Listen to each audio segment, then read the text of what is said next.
Matt, can we get it to Gene? Coach, we'll start with Gene. You're on the left. Hey, Buzz, Gene Wong, the Washington Post. Now that you've had the guys together for a bit here, can you kind of take us through the process of what it's like assembling a roster basically from zero? When you got here the first day, what you said I need right now, and then how the pieces kind of fit together after that. Our staff did a really good job with that, to be transparent. It's hard to articulate from start to finish. Lucas was on our team, and that was prior to the house settlement. And so I met with him a couple of times and said, I don't know if you're going to be able to return. It'll depend upon when the house settlement is decided. Gochi and Solo had made a decision to come with us. Gochi played for us one season. Solo had been with us all 3 seasons of his career. There were 2 freshmen at Texas A&M who had redshirted that were trying to make a decision if they were going to come here. So within the first 4 or 5 days, our staff, who was still in College Station, had an idea that those 4 guys would come. So we knew we had 2 guys that had played for us that would be able to play. We knew we had 2 freshmen that had yet to play but had practiced and at least watched it. And so the other 11, not counting Lucas, it was just an ongoing per hour, per day. Does this fit? Are they good enough as people? Are they good enough as players? There's so many more factors now in making decisions than ever before. And transparently, in a transition of taking a job, there's other things that are happening. It took 10 days for the first staff member to be hired. So there's a little bit of caution in how you handle that. Colleen was the interim AD at that time. And so there were a lot of things, not just recruiting. We had, I think, 11 games that we needed to schedule from a non-conference standpoint. I was the only employee in the men's basketball office other than Chris Robinson, who did a good job. He had done that. He had been through 3 men's basketball coaches, so he kind of knew what it was like. So he was very helpful. But it's just each day. Do we visit them? Is that a waste of time? Do they have an agent? Is their agent trustworthy? Is their mom involved? Is their dad involved? Who should we talk to? Where are they from? How many schools have they been to? What's important? Is that who we want to build with? Is that how we want to start? Do they fit what we want our program to be about on the floor, off the floor? You know, some of this has to do with, do you want to have a good team or do you want to have a good program? And when you're starting over from scratch, it's a little different than going into the spring and you need to sign 2 guys or you need to sign 4 guys. It somewhat is, depending upon your perspective, is it harder to sign 15 or is it harder to sign 5? And it's just an ongoing deal.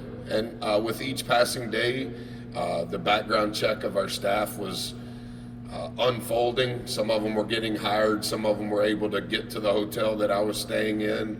So it's just, there's so many factors. And you try to handle each ball in the air the right way, respectfully, with each family that's represented within those balls, and do the best that you can. Kind of a little bit of bigger picture question with so many of your peers, Hall of Fame peers, saying I've had enough, I'm done. Bruce Pearl recently. Just what keeps you coming back year after year to do this again? Yeah, I'm not at that level of a lot of those coaches. I have great relationships with a lot of coaches. Obviously, for the last 6 years, I saw what transpired with Coach Pearl. Actually, the last regular season game that Coach coached in, actually, we played him. But I completely understand. There's just, somebody asked me earlier, what was I doing 19 years ago as a head coach that translates to what I'm doing now? And it's very, very little. And so the skill set required to coach in college in 2025 is dramatically different than it was in 2006.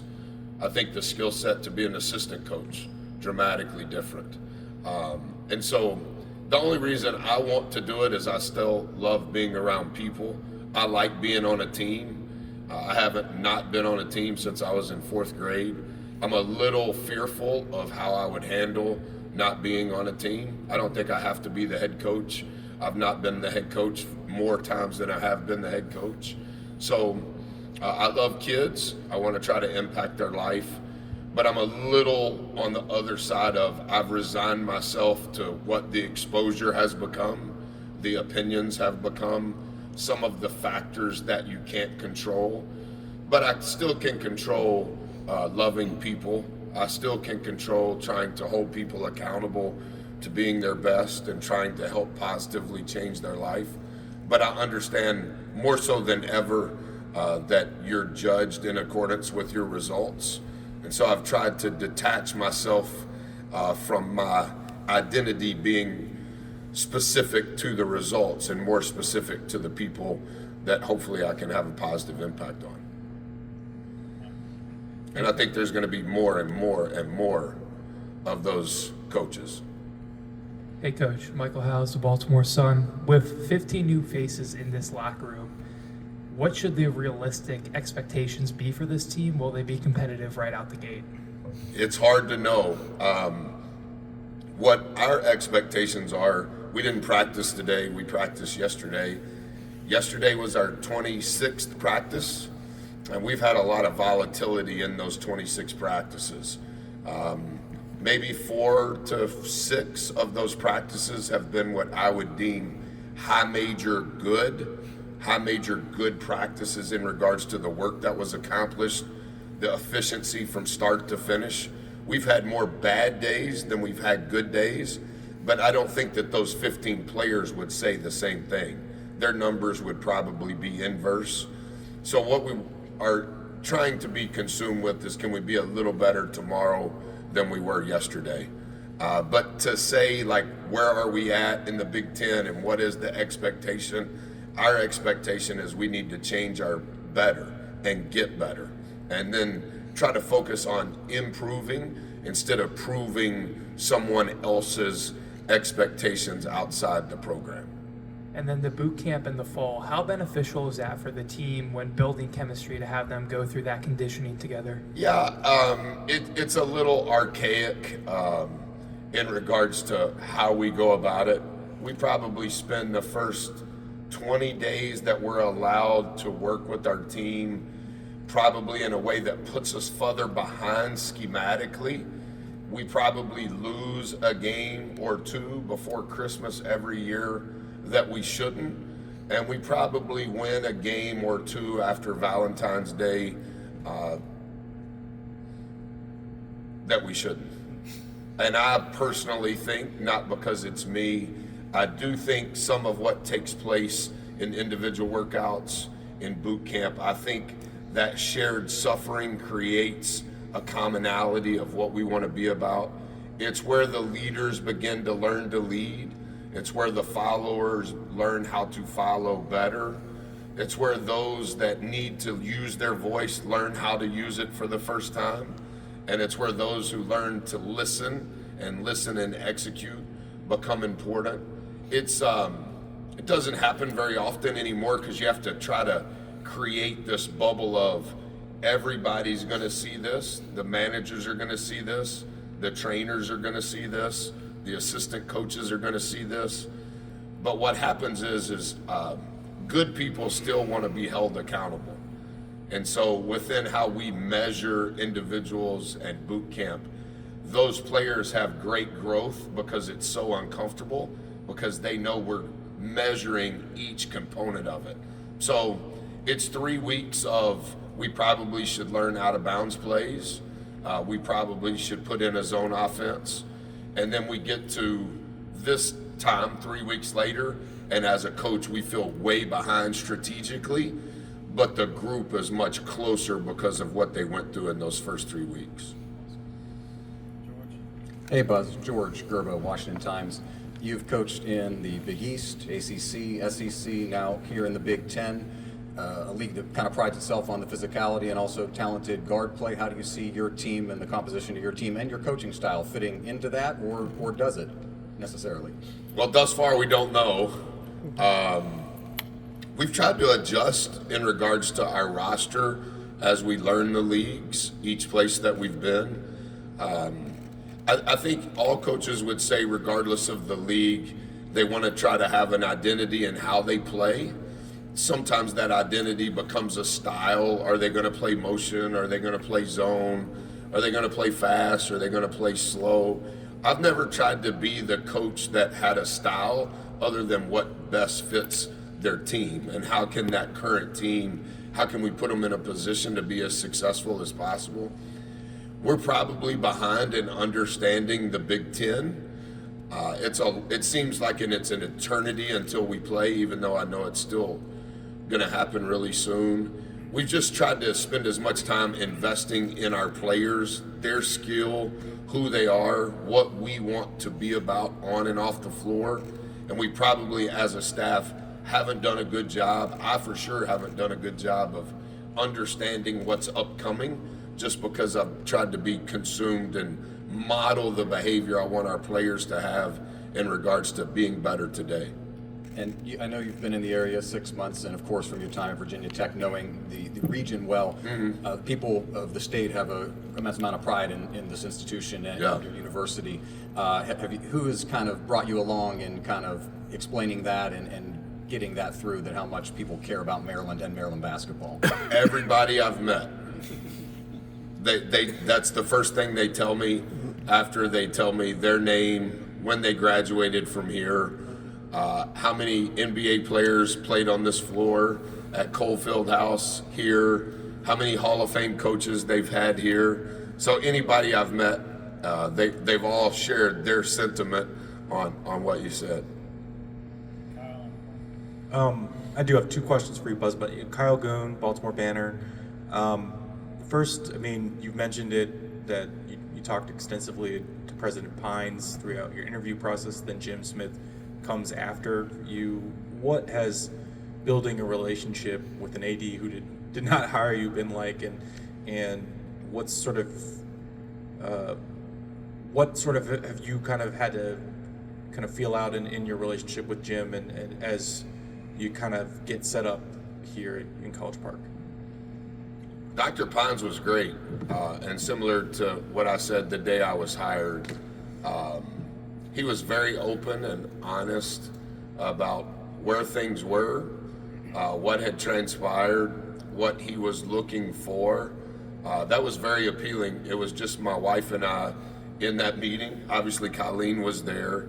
That was in, that was 4 days, I think, before my press conference. And then I think Mr. Smith's first day at work was July the 15th.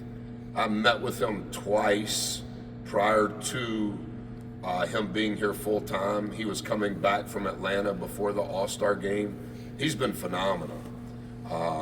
But similar to his question at the start, Buzz, there wasn't a team, there wasn't a schedule, there wasn't an AD. I don't say any of that in a negative way. Actually, I've tried not to ever say it. I let other people say it. I was aware of it because I was living in it each day. But it's happening at a variety of places, right? That's just kind of what the model suggests. It is an aberration that the president makes the decision, not a search firm, not necessarily the board making the decision. Dr. Pines was very transparent in relation to that. I've been through this a few times. I don't mean that arrogantly, but every situation is going to be different. Is the search firm involved? Is there an agent involved? Is the board or someone on the board making the decision? There's so many factors in that. And Dr. Pines, he was straight up. And it's just me and my wife and Colleen and Dr. Pines. So it got real at a very fast rate. But Mr. Smith has been tremendous. And I think the one thing that I've learned from him, From an administrative standpoint, I think it's very difficult to administrate in 2025 because there's so many variables. And he's been very creative and very open in trying to figure out ways for Maryland athletics to be successful. And I understand men's basketball is a part of that equation, but he's very team oriented in regards to all sports being successful and having creativity in regards to that. And just That was your first question. yeah, that was my first. Sorry about that. I'll be better on my answer on the second. No, I wasn't great on my question asking there. But I know you have a strong regard for basketball history. You obviously have learned about a lot about Maryland history. You know this program went to the Sweet 16 last year, and people were very excited about it. What, if anything, has the history of this program influenced the way you're going forward and how you're building this thing in your image, or do you feel like you're kind of taking what you did at A&M in a box and moving it out east? Yeah, I would say a few things specific to Maryland basketball. I think the most impressive thing, you can go through multiple coaches. Coach Drizel is deserving of all of the attention. Coach Williams is deserving of all the attention. But Coach Turgeon was also here for a decade and had a lot of success. And personally, I thought Kevin Willard finished in second place 2 out of the 3 years he was here in the Big Ten. I think that's pretty impressive. From a historical standpoint, Maryland basketball has had sustainability regardless of the coaches. They've hired a lot of elite level coaches that have come from different places and had success prior to their arrival and also had success while they were here. And I think you can say the same about the rosters. Different eras, different players, different styles of play, but very successful, hence all of the banners. I only view myself as a steward. I don't view myself in relation or comparison to any other coach. I'm fortunate enough to be doing something well beyond anything I dreamed, not just at Maryland, but at any place that I've been. But I am a historian as it relates to coaches because I've always grown up wanting to be a coach. But I think it's the sustainability of what Maryland basketball has been for decades. All right, let's keep it to one question each. Try to get through a couple more speed round style. Is that in the middle there? Hi, Coach Ryan Leonardo, Testudo Times. A few of your Is players. that like a school paper? Yeah, it's one of the school papers here. There's more than one? Yeah, there's a few of them. But my question is, a few of your players emphasized that you've sort of emphasized the message of winning in between the margins. What does that philosophy sort of entail or mean to you? Yeah, excellence is in the margins. I think a lot of times the winning is in the margins, but you'll always find excellence in the margins. And the margins, typically speaking, are the things that are intangible. Were you the first to the floor to a loose ball? Did you block out on a free throw? When it's your ball out of bounds under, were you the first team to huddle? Did your team huddle? When you sprinted to the timeout, did you sprint there? Did you walk there? How many touches? How many high fives did you give? Is everybody sitting over there mute, or are they loud? Are they communicating? Are they saying words that have impact? We try to measure as much as we can on things that are not in the stat sheet. And we believe that those things in the margins impact the stat sheet in a positive way. Coach Dave Preston, WTOP Radio here in Washington. This isn't your first, Power 5 job, but this is your first job with the new rules, with the transfer portal. So there are a couple of Texas A&M guys who were able to come over without sitting the year out. What sort of bounce towards team building does that give you to have a bunch of guys who have already played for you when taking a new job? Well, before it became what it has become, that was frowned upon. To recruit somebody whose money you spent at the last place to recruit them. And there used to be tweets about that, and there used to be articles written about stealing our players. And that's just how things have changed. Before I ever signed a memorandum of understanding at Maryland, I went on a walk with those 4 players that you're mentioning. I talked to the administration at Texas A&M before I ever spoke to the University of Maryland. I know that's kind of old school in how it's done now, but you were just talking to me and my wife. It wasn't like there was anybody else to talk to. But this is the 5th time I've taken a head coaching job, but it's the first time I've taken a head coaching job in this era. And it's unlike the other 4. And there's many adjectives that I could give you, not that would be in complaining. It's just the rules have changed. And in many respects, we're still playing the same game, but how you get to this game is unlike what it was 2006 at New Orleans, 2008 at Marquette, 2014 at Virginia Tech, 2019 at Texas A&M. That's over. So I've had a first team 4 other times, but I've never not had a team meeting prior to my press conference because there's nobody on the team. All right, Harrison and then Eli. Hey Buzz, Harrison Rich, the Diamondback. You have Student newspaper? Yep, student newspaper. You have a couple positions on your staff that are very unique. Director of process, director of strength and resilience. Those are like really cool, huh? Yeah, I wanted to ask. I don't look at them. What was the director of process and what? Yeah, Coach Chambers, director of process, and then director of strength and resilience. So did Good you one. come up with those? Is that GEP? Yeah. Yeah, so you can tweet this out. I don't look at social media. So this is my olive branch to the new group. As things begin to change that everybody's talking about, I didn't want to be the coach that was always talking about the change. And I wanted to be the coach that talked about some things stay the same. People's lives still matter. Treating people the right way still matters. Learning how to work, it still matters. Listening with your eyes still matters. And so, almost in a sarcastic way, as the portal and NIL began, we began to think of like the most unique and creative titles possible for all of these Gen Z. What's your generation? Gen Z? Yeah. Okay, so what would Josh's be? What's the generation above you? Millennials. So as I began to hire some former players, former GAs, former managers in the millennial Gen Z, the title became very important. And I was like, yeah, any title you want. But let's come up with nobody else can have it. Put it on your business card. We'll make sure HR, of all the things HR is doing now, that's an easy thing to change the title. So I mentioned it last night. I don't even look at it anymore.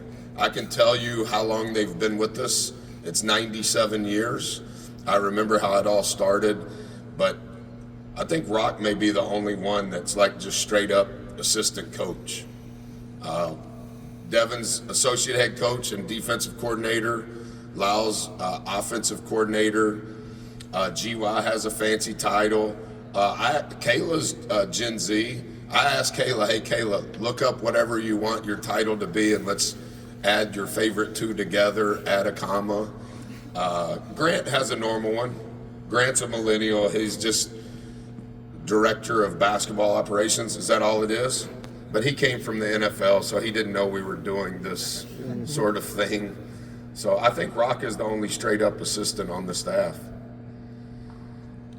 Eli, and then actually Harrison, can you pass that up to Wayne? And Wayne, you'll be our walk-off today. If you ask for a one-on-one with Coach, I'll get it after this. Hey, what's TJ's title? Is it on that piece of paper? Director of Basketball Strategy and Analytics. Yeah, you got to have an and or a comma to make it unique. Hey Buzz, Eli Cohn with Inside Maryland Sports. I know you mentioned going on walks with those 4 Texas A&M transfers. Farrell talked about it as well. He did. For you, with the relationship side of college basketball, how is maintaining that and trying to keep it the same as you mentioned been a challenge or not a challenge with this ever-changing landscape? We talk about that as a staff a lot.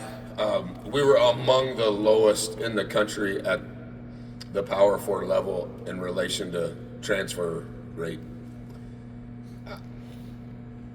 We're proud of that. It's not once they arrive, wherever they arrive. It's how do you get them there? And that's the complexity of what this has become. But the staff has done a really good job of filtering in that process of recruiting who fits us. We knew Gochi when he was in high school. We knew Zurich Phelps when he was in high school. Unique story on a lot of those portal guys. But once they get to Maryland, I hope over time we're the lowest transfer rate in the Big Ten, because we want our program to be a total development program, not just a basketball development program. So establishing the trust and investing in who they are and who they're going to become once they get here, I think we do a phenomenal job of that. Where all staffs, including us, are trying to figure out is how do you get the right ones here that fit you long term? And that kind of goes to, it's not a talent acquisition for us. We understand we have to have talent. It's more so the talent is a part of the decision. But the work ethic and the character and the moral fiber and who they are as a teammate, do they still want to go to college? Like, do they want to get a diploma? Some of that matters to us, and that doesn't mean we're right, but the staff is aware of those types of families that I'm most attracted to, and the language that I speak on the floor and off the floor probably applies to a certain group. Wayne in the front will be our walk-off. Well, since this is the walk-off, I thought the last guy was the walk-off. I'm going to try and be the walk-off. Let me see if I can top that. All right. Wayne Viner, Terp Talk, not a student newspaper. What is it, like a podcast? It's a podcast, it's a radio show, we do it all here. As the last question, we're going to have a lot of people who are going to look at these interviews or read these stories in the newspaper tomorrow. What is the message to the Maryland fan, summing up why you're here and what you're looking to deliver this year?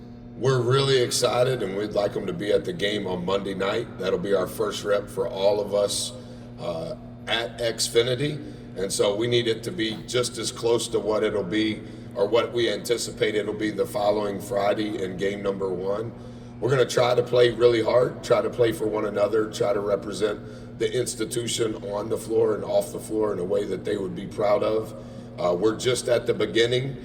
We have a lot of work to do, many mountains to climb, but we're trying to climb it in a way that's sustainable so that we can get to the next mountain. Fair enough? Fair enough. Maybe you can edit that and send it out like in Reels or whatever those are, TikToks. You do TikToks, don't you? If you're doing podcast and blogging. I thought you didn't do social media, but you know I all don't. this stuff. No, the kids tell me. My kids tell me. You don't have Once we start practice, I stop Are looking you at saying it. you don't have a director of Reels and TikToks? Are you wanting to apply? Listen, I make Do you have an NIL agent? I do not. All right. Thank you, guys. Nice to meet you.